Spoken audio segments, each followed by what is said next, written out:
Former Aurora police officer sentenced to 14 months in jail for his part in the death of Elijah McClain. Randy Rodema is the first of 3 people who will be sentenced.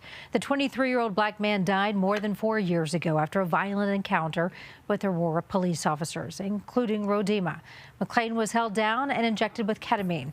Rodema was one of 3 officers tried and the only one convicted. 2 paramedics have also been convicted.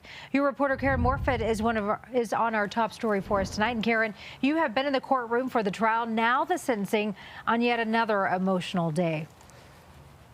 It really was, Karen, especially for Sheneen, Elijah McClain's mother, who has been fighting for her son since his death in 2019, but also for the defendant's family who spoke in court today. This sentence, not one that either side's asked for, but that the judge felt was most appropriate.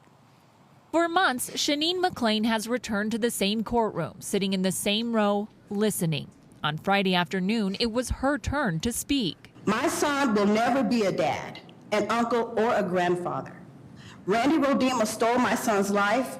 All the belated apologies in the world cannot remove my son's blood from Randy's hands. A jury found former Aurora police officer Randy Rodema guilty of criminally negligent homicide and 3rd-degree assault in the death of her son, Elijah McClain. Prison is the only accountable justice that Randy Rodema deserves. Rodema was among the responding officers who subdued McClain before paramedics injected him with ketamine.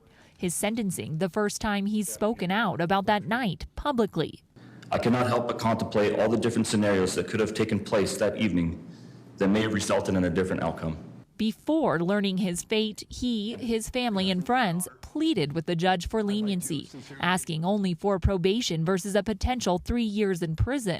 The judge first acknowledging the tragic nature of the case. The court was shocked by what appeared to be really indifference to Elijah McClain's suffering. Ultimately sentencing Rodema to 14 months in jail and 4 years of probation, to which McClain says is a slap on the wrist. The laws need to be changed so that those that abuse the laws are held accountable. Now, Rodema will have to report to the Adams County Jail by mid-March. And with that 14-month jail sentence, he will get 4 years of probation.